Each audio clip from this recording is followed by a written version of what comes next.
Imagine 2,500 troops beating 7,000. Then imagine 20,000 troops beating 700,000. This humanly impossible achievement by Wanyan Aguda created the Jin dynasty by defeating the mighty Liao dynasty during that time. This dynasty hugely affected China's mainland dynasty, the Song dynasty.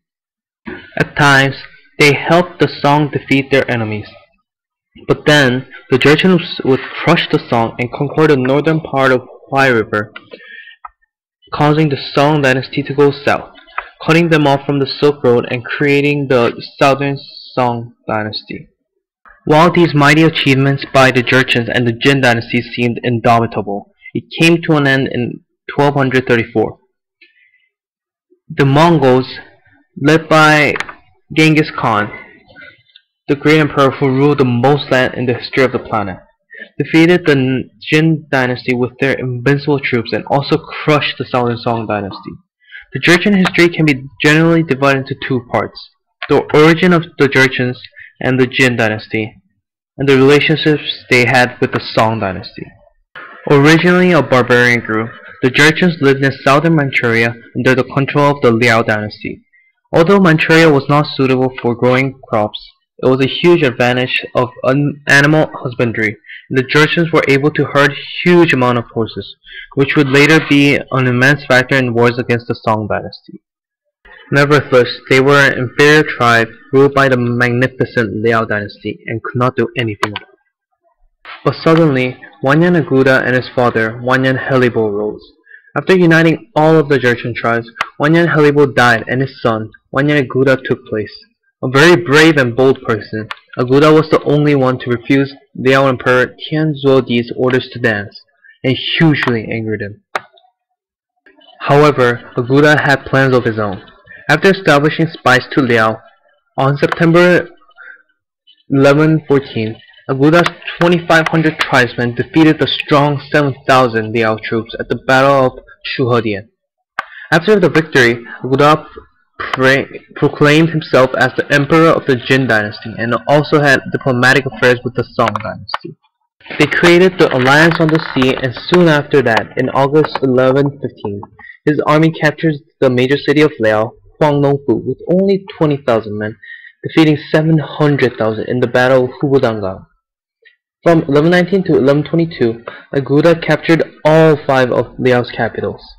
From a weak, feeble barbarian group, the Jurchens had turned the tide and was now the new rising power in the north. After defeating the Liao dynasty, the mighty Emperor Wanyan Aguda died.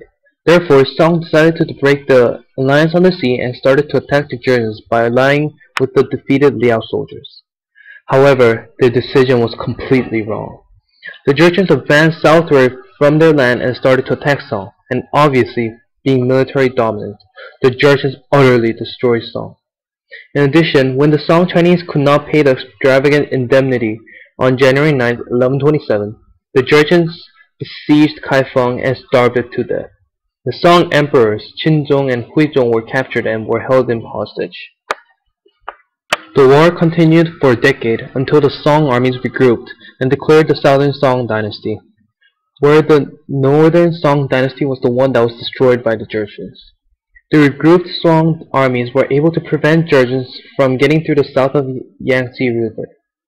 Among all of the Southern Song armies, the Jurchens feared General Yuefei the most. A great general, Yuefei had a streak of uninterrupted military victories against the Jurchens and was a very intimidating force for the Jurchens. Yuefei, along with his army, was able to defeat the Jurchens and drive them back north quite quickly.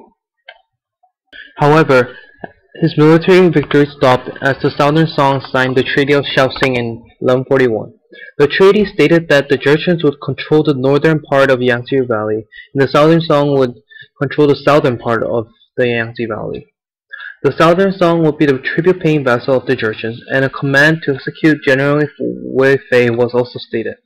Although many people opposed the treaty, the Southern Song Emperor Gaozong and Premier Qin Hui decided to sign it since the Northern Song King Qinzong was still living in Jin-imposed exile in Manchuria, and if the Jin dynasty was destroyed, Qinzong had a possibility to return to the throne. Therefore, they decided to sign the treaty, and in 1142, Liu Fei was executed.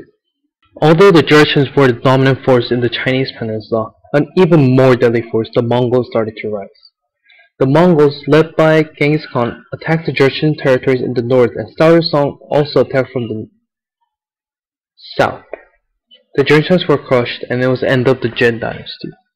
However, the Jin dynasty made a great impact in that they forced the Song dynasty to move southward, enabling them to improve on shipbuilding and sea trade routes. This impact would also connect to the later Ming dynasty, where Zheng He's voyages were actually started from the Jurchens driving Song to the south.